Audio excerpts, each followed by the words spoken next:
আসসালামু আলাইকুম, সবাই কেমন আছেন? আশা করছি সবাই খুব ভালো আছেন। আমরা আল্লাহর রহমতে ভালো আছি। সবাইকে ঈদ মুবারক, ঈদুল ফিতরের শুভেচ্ছা। তো মাংস নিয়ে আসছে আমাদের, একটু তাড়াতাড়ি নিয়ে আসছে। এগুলো দেখা গেছে রান্না করার জন্য নিয়ে আসছে। রান্নার মাংস এদিকে বসায় দিলাম, কষানো প্রায় হয়ে যেতেছে। আর এখানে পোলাওর চালটা ধুয়ে নিছি, পোলাওটা রান্না করে ফেলবো। আর মাংস নিয়ে আসছি, মানে এগুলা প্রথমে নিয়ে আসছে শুধু রান্না করে খাওয়ার জন্য দুপুরবেলা। তো দুপুরবেলা যারা কাজ করতেছে তাদেরকে খাওয়াতে হবে, 4-5 জন লোক।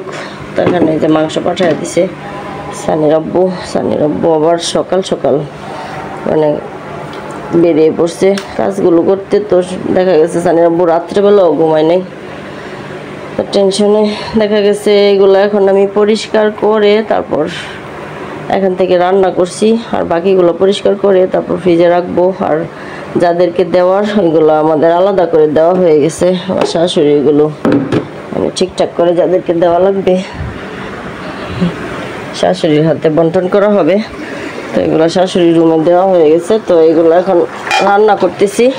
এখান থেকে কিছু মাংস দুপুরে খাওয়ার জন্য, এগুলোর সাথে হাড় নাই, শুধু মাংসই, ফ্রেশ মাংস। তো কমিয়ে রান্না করতেছি। আবার হাড় সহ মাংস নিয়ে আসলে তো একসাথে রান্না করব। হাড় ছাড়া মাংস রান্না করলে ভালো লাগে না।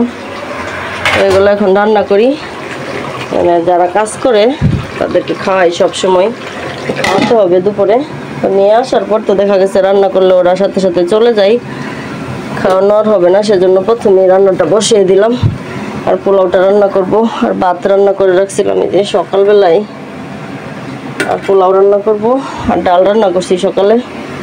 তো এগুলো দিয়ে যারা কাজ করছে তারা খাবে, এই জন্য একটু তাড়াহুড়ো করতেছি। এখানে পোলাওর জন্য পানি বসাই দিলাম গরম। আমি আর সানির আব্বু মাত্রই আসছে গরু কাটা থেকে, ওরা এসে ঘুমাইতেছে, ঘুমায় পড়ছে। সানির আব্বু হালকা কিছু খাইছে, খাওয়ার পরে যে ঘুমাইছে। সানি ওই জায়গায় আছে, আর লেবার টেবার আছে। সব মিলে ভালোই কাটতেছে আমাদের ঈদ। আপনাদের ঈদ কেমন কাটতেছে কমেন্টে জানাবেন। আস্তে আস্তে কাজগুলো করি গুছিয়ে, তারপর তো দেখতেই পারবেন। সম্পূর্ণ ভিডিওটার সাথেই থাকেন, আশা করছি ভালো লাগবে।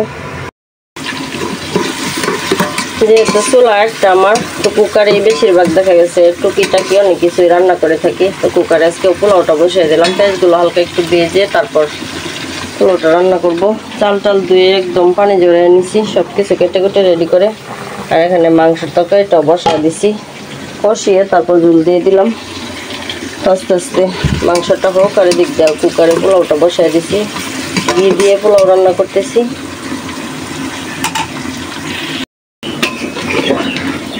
তো পোলাওর চালটাও আমি সুন্দর মতনে বেজে নিতেছি, 10 মিনিটের মতো ভাজবো। তো কুকারেও সুন্দর মতনে চাল ভাজা যায়, যে দেখেন, যদি আপনার কুকারটা ভালো হয় আর কি। ভালো বলতে যে একটা থাকে তরকারি রান্না করার, আর একটা পাতিল থাকে ভাত রান্না করার, দুই রকমের পাতিল থাকে। তো আমারটা এই সিস্টেমে, এটার মধ্যে তরকারিও রান্না করা যায়, আবার ভাতও রান্না করি। আমি সব কিছুই রান্না করি কুকারের মধ্যে, চেষ্টা করি। মানে কুকারে রান্না করলে আমার কাছে ভালো লাগে, একদম সহজ মনে হয়, মাখায় জাখায় বসায় দেওয়া যায়।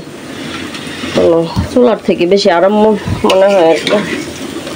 এই চালটা আমি 10 মিনিটের মতো ভেজে গরম পানি দিয়ে দিব। এখানে 3.5 পট চাল আছে, বেশি করে রান্না করতেছি। দেখা গেছে লোকজন খাবে, যারা কাজ করে তারা তো মানে বরাবরই খায়, বেশি করে রান্না করা লাগে। ভাত রান্না করছি, পোলাও, ডাল আর মাংস।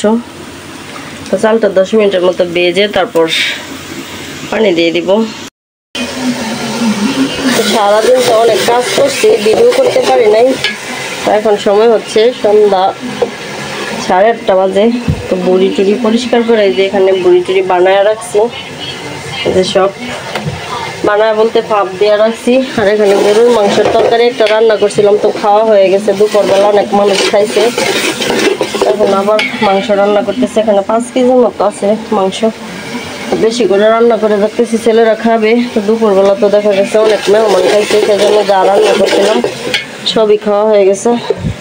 পোলাও রান্না করছিলাম, পোলাও এতটুকু আছে। ভাত রান্না করছিলাম, সঙ্গে ভাতও খাওয়া হয়ে গেছে, অল্প অল্প রয়েছে, তো এগুলাই আমাদের হয়ে যাবে রাত্রেবেলা। ভাবলাম মাংসের তরকারিটা রান্না করি। এখানে সব মশলা দিয়ে মাংসটা ভালোভাবে কষায় নিতেছি, পেঁয়াজ রসুন আদা, আর এখন শুকনো মশলাগুলো দিব। এখানে আদা বাটা, রসুন বাটা, জিরা বাটা সব কিছু দিয়ে দিলাম, আর শুকনো মশলা দিয়ে ভালোভাবে কষায় নেব।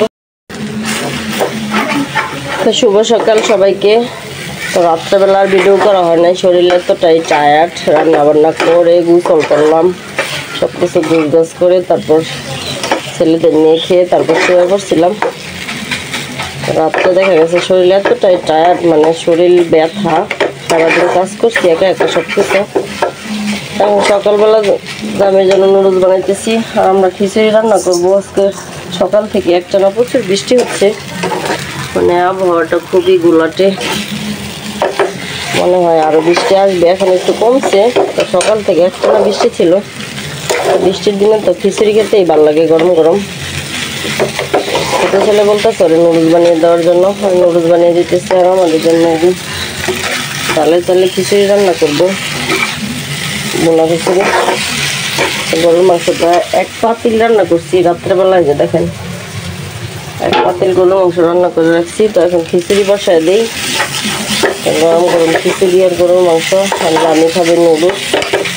খানির আব্বু বাজারে চলে গেছে,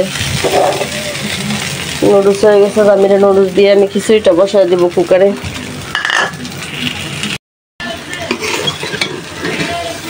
খিচুড়িতে যা যা লাগে সব মশলা দিয়ে আমি খিচুড়ির চালটা ভালোভাবে মানে বেজে নিছি।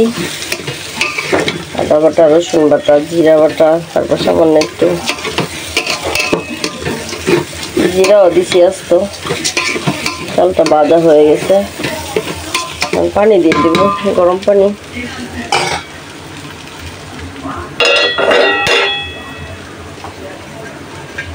বৃষ্টি পড়াতে দেখা গেছে একটু ঠান্ডা হয়েছে। গত কিছুদিন ধরে, গতকালকে এত গরম ছিল, ঈদের দিন প্রচুর গরম ছিল। আজকে মোটামুটি ঠান্ডাই লাগতেছে। পানি দিয়ে দিই।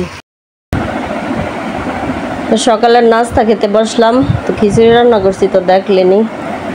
তো সানি শুধু খাইছে, জামি খাই না। জামিরে নুডলস বানিয়ে দিছি, জামির আব্বু খায় নাই, বাইরে চলে গেছে, কিছুক্ষণের মধ্যে চলে আসবে। তো আমাদের এক জায়গায় দাওয়াত আছে, এক জায়গায় বলতে আমার ছোটো বোনের বাসায়। তো আমরা কিছুক্ষণের মধ্যে রওনা দিয়ে দিব।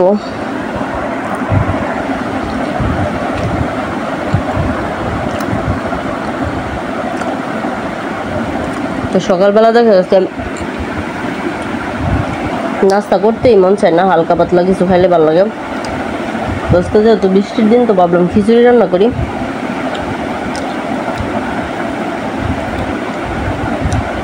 ছেলের আবার খিচুড়ি পছন্দ করে।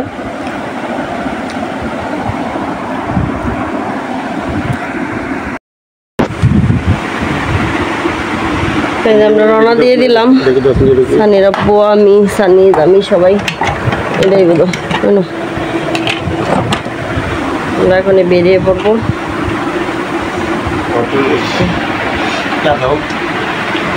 অনেক সময় লাগছে, ঘরের অনেক কাজ টাজ করছি, এই জন্য লেট হয়েছে। এখন শুধু বেরিয়ে পড়বো। আজকের মতো এই পর্যন্ত। এই সবাই ভালো থাকবেন। আল্লাহ হাফেজ। হ্যাঁ।